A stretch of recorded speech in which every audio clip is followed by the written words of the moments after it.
everybody, it's Crystal again, and I'm here to do an update on the boys. They are officially 18 months old, and we had their 18-month checkup this month. Probably about, I want to say about a week or so back. They turned 18 months on the 8th of this month, so they're really getting a lot closer to 19 months. And it's really been a long time since I did an update on them. I've mentioned them a couple times in a few of my videos, but I haven't actually taken the time to do like a full update. So this is my update. So I'll just start off with Armor. Armor at his 18-month appointment was 24 pounds and 4 ounces, and he was 32 and a half inches tall. So he was 52 percentile. He was in the 52nd percentile, I think, or whatever, that thing that they put, that they categorize them with. And so he was in 53rd percent for his height, and his head circumference, I think, was like 48 inches or 48 centimeters. So he's doing really great. And it's so funny because Ronin is 22 pounds and 11 ounces, and he's in the 29th percentile. His height was 32 inches, so Armor's just a half an inch. So Armor's like almost 2 pounds heavier and a half inch taller than Ronin, but Armor was the little guy when he was born. He was 4 pounds and 12 ounces, or 4 pounds and 13 ounces, and Ronin was 6 pounds too. So Ronin was our big boy baby, even though he was a little guy. But now Ronin is more petite. Armor is like solid. Like when you pick him up, you can definitely tell the difference in their weight. So yeah, and then Ronin's head was 47 centimeters circumference-wise, I guess, or whatever. So outside of that, they're doing really, really great. They are growing so fast. It's every day is so, it's like they do something new every single day, which is so cool. So we're in a really fun age. Sorry, I just put them to bed too. So let's see, how should I start off? I should probably have been a little more organized with trying to do this video. But I did a video yesterday. I did my pregnancy update, and I was like, I'm gonna do another one tomorrow. I'm gonna stay on top of this. So let's see. They both are, okay, so, you know, they turned a year old in January, and they started to, like, Armor started to walk that very same week. And Ronin started to walk. By 13 months, he was walking. So it didn't take long. And, you know, once they started walking, our lives changed. Everything changed when they started walking. Because then, of course, they started crawling on top of furniture and couches and everything. So basically, this room that I'm in right now is kind of like our den. And, like, we have another, like, front living room. There's really not a lot in there either. But this is like their room. So they play in here. There's 2 couches. I don't know if you can see. There's a couch behind me. There's one right here. And we have a little gate at the TV. And that's it. The rest of it is like their room. It's their toys, their toy boxes on the other side of the couch over there. So this is their room to play. And we used to have a gate over there. I don't know if you can see. There used to be a gate like where that yellow wall is. That's our kitchen kind of entrance. It's kind of open to this room. So we actually just recently, I want to say within the last month, maybe month and a half, we moved the gate out of that kitchen and put it at the entrance of the kitchen to the rest of the house. So now they have the ability to go into our kitchen and run around. So it's a lot more freedom for them. We don't really allow them to run amok through the entire house because, number one, there's 2 of them.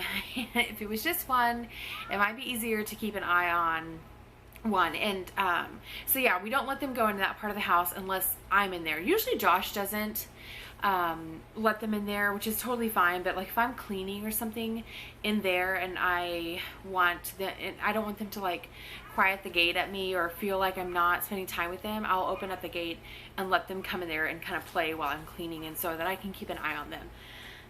But they love to play. They're so fun. They play with each other. They're really starting to really form a bond with one another that's really awesome to see. It's, you know, it's definitely a twin bond, you know, even though they're not identical. You know, I'm sure there's differences between having identical twins and fraternal twins, but They really have a great bond with one another. If you separate them for too long, they cry out for each other. And like Armor sometimes will call Ronin Oni, Oni, Oni, or Nini.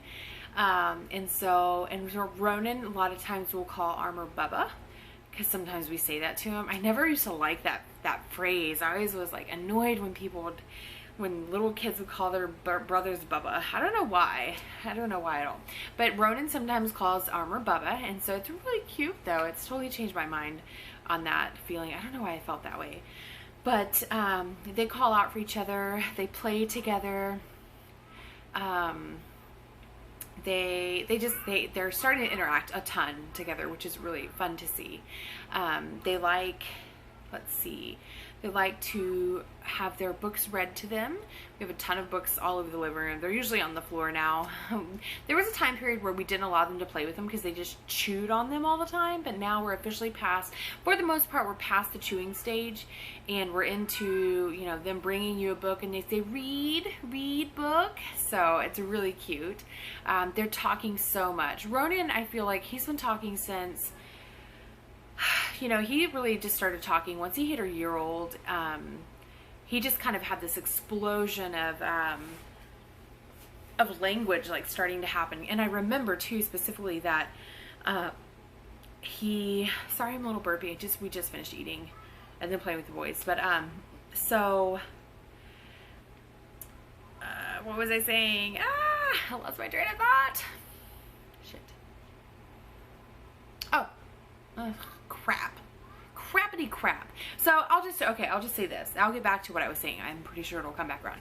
But oh yeah, I was talking about language and talking. Blah, duh. So this ties into their sleep patterns as well. And again, I'm really sorry this is not organized.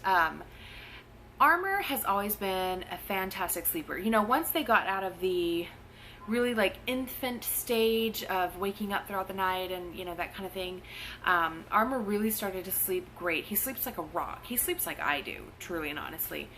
So Armor was sleeping fine, even through teething and stuff like that. He just, you know, it was fine. And Ronin, oh my god, it was like this 11-month, it was right before he turned 1. Yeah, right before he turned 1. And I'm telling you, for like months, I thought I was going to pull my hair out because he would wake up so much throughout the nighttime.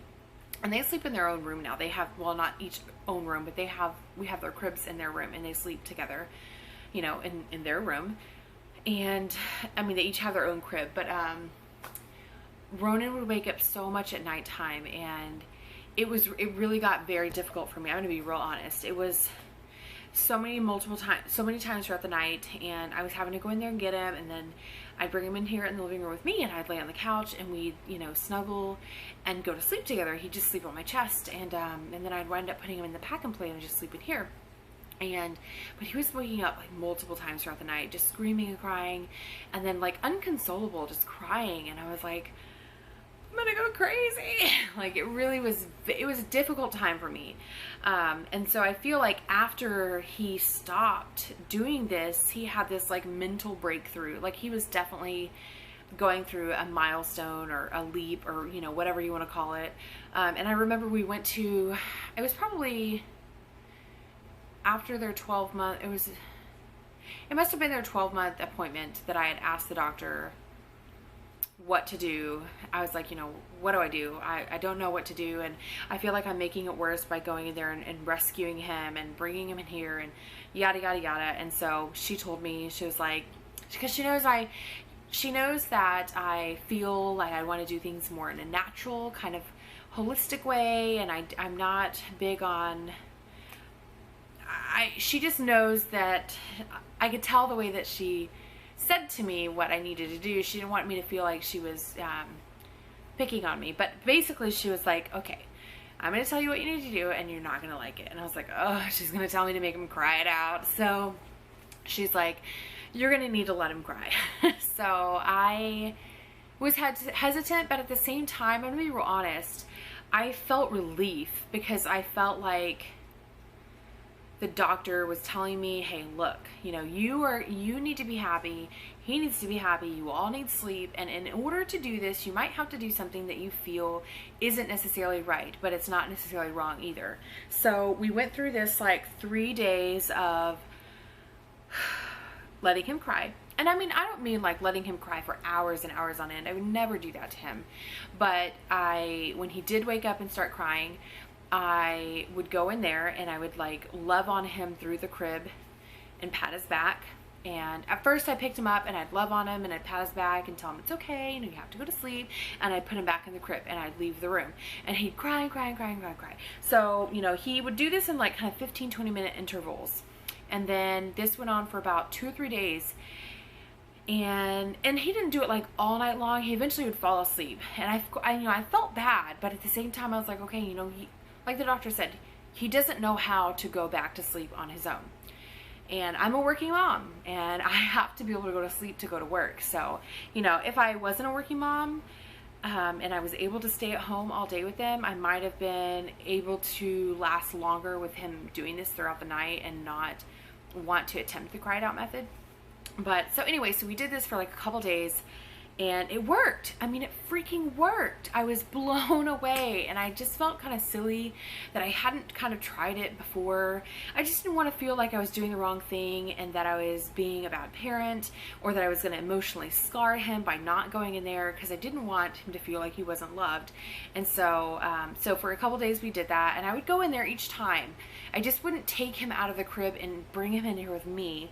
So we kind of broke that little habit, and I'm telling you, it was like, it worked like a charm. So he started sleeping through the night, and then like once every couple weeks he would have this random like wake up, and I'd go in there and I'd just pick him up and I'd love on him, but I wouldn't bring him back in here with me. And it did well, and he's been great ever since, and now he pretty much sleeps through the night.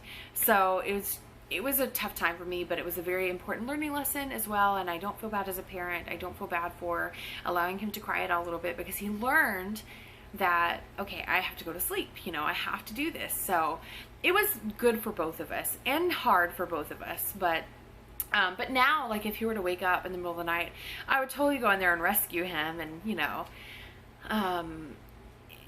but I wouldn't allow that pattern to happen again. You know, when they're babies, that's one thing, but he's a toddler now, and so he, you know, he has to be a big boy. And if it's something like he's sick, because there's been a couple times since that time where he had like a fever or something like that, and I went in and got him and let him like sleep on the couch with me, and we would, you know, snuggle. So it's not that I wouldn't go in there and get him.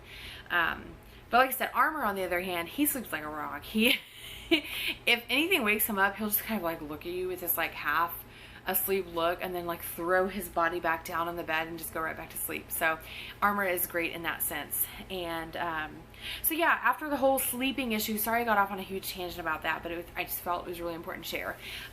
After Ronin started sleeping through the night, he had this huge explosion of verbal skills. And I mean, I'm talking like he was like a parrot, saying everything that you would say. You know, I mean, even before that, he kind of started talking, but he talks a lot and tries to say the things that you say. We were a little worried about Armor because Ronin was having this verbal ability so quickly that we felt like Armor was behind. And at the 12-month appointment, I remember asking the doctor, I was like, you know, he's not really saying anything, he's just kind of making sounds. And she's like, you know, she wasn't concerned. She said that it takes some kids a little bit longer. And then it was like a couple months after that Armor really he had a breakthrough and just started really repeating everything that we were saying and talking. And so it's really fun now because they both, you know, they communicate with us. They learn so much from Josh. He's with them during the day while I'm at work right now because he's on summer break from school. And they learn, he's so great with them. Like he really is teaching them so much, and they're learning so much from him. And they love him so much. It's, you know, he's just such a great dad. He really, really is.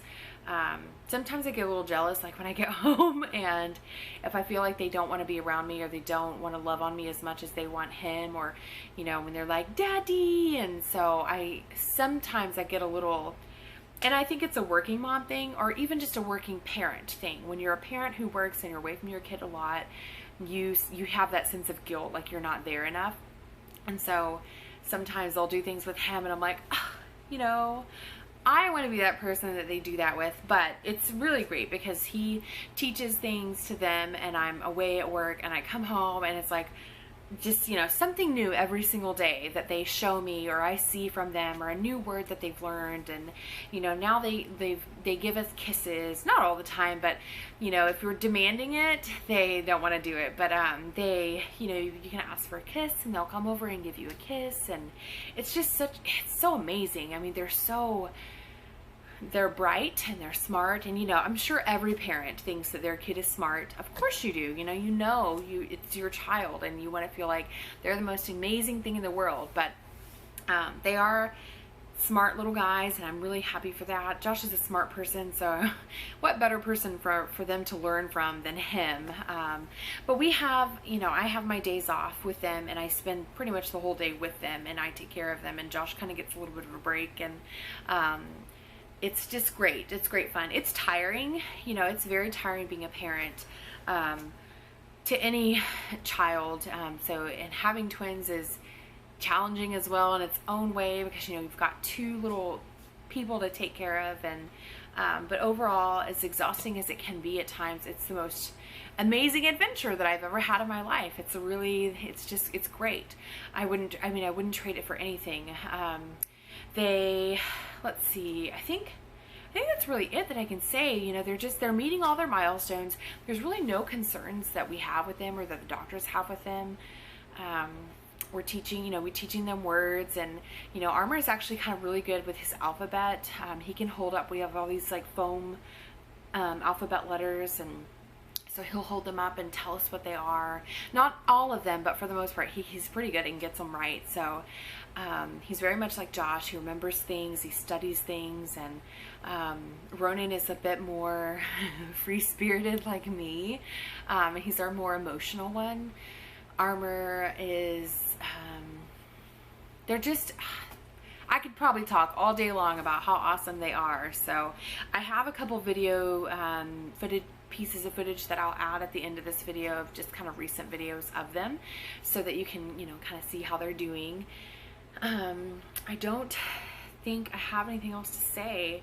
I don't hear them anymore on the monitor. They're really good at bedtime. Like, we put them down, you know, we usually put them down right at 8 o'clock.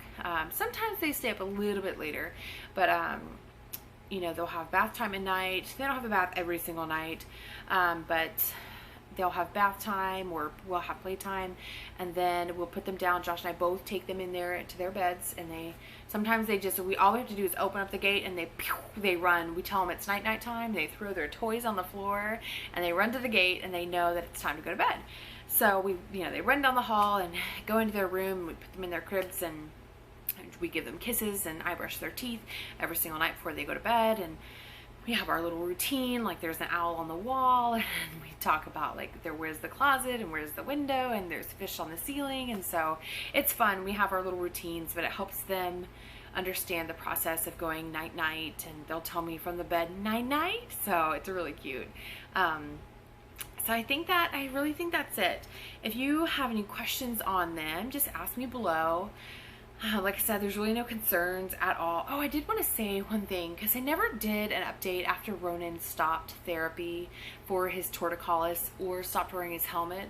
But I did want to say, when he finally started walking, because we stopped therapy in December of last year for his torticollis because he was tilted.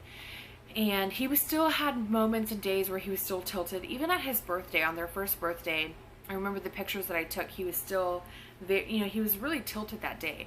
Once he started walking, it was gone.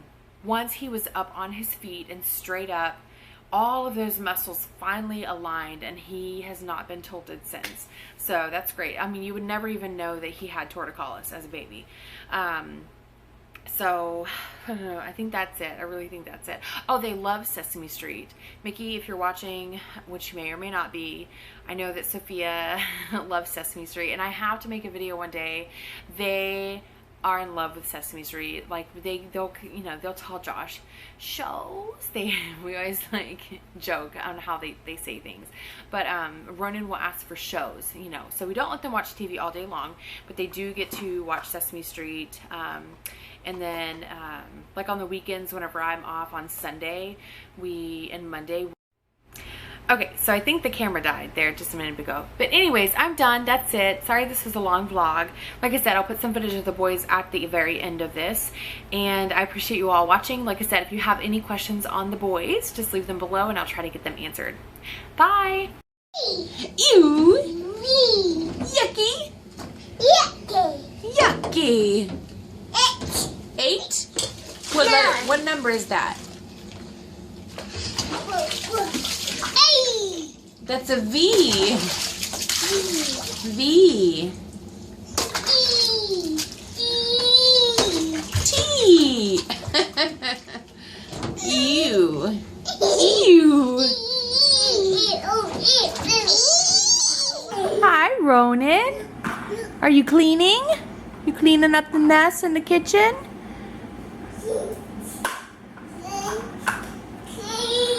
Clean. Ronin, can you say hi? No? Hi. Hi. Can you say, what does the pig say? What does the chicken say?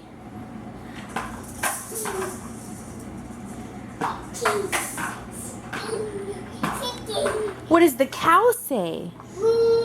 Moo. Okay. What does the lion say?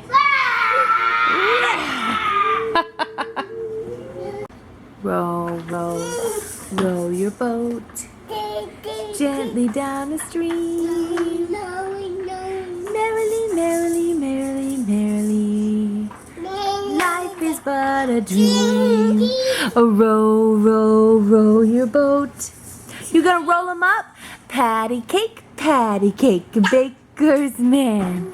Bake me a cake as fast as you can. Roll 'em up, throw 'em in the pan. Patty cake. Roll 'em up, roll 'em up. Ding. Are you rolling 'em up? Ding. Is that the other going ding? Oh. Are you dancing? You dancing? Yeah.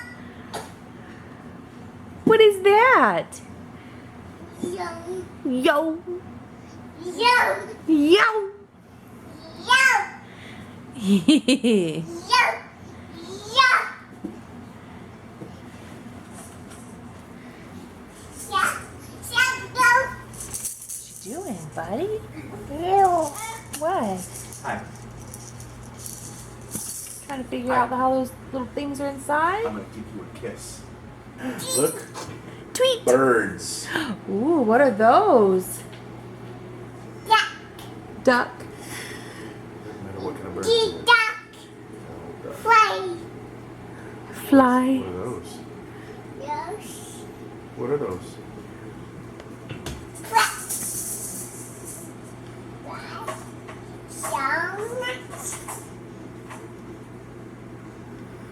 What is that? Frog. A frog. Frog. Tail. Is those trees? Tree. Yeah. That's right, tree. Trees. Tree. Yeah. What does the lion say? Baba. Oh, okay. Okay. Okay. Okay. Okay. Okay. I love you.